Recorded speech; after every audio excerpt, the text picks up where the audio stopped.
ตรอเบอรี่นมสดค่ะ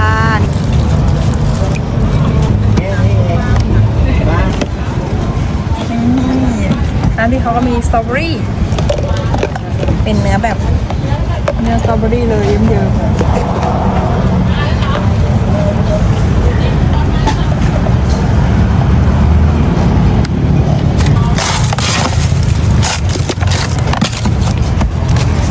ๆขอเป็นฝากครีมชีสนะคะ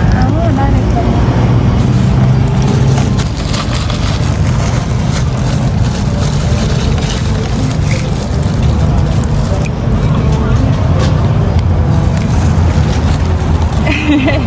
ติดใจนะครับนะ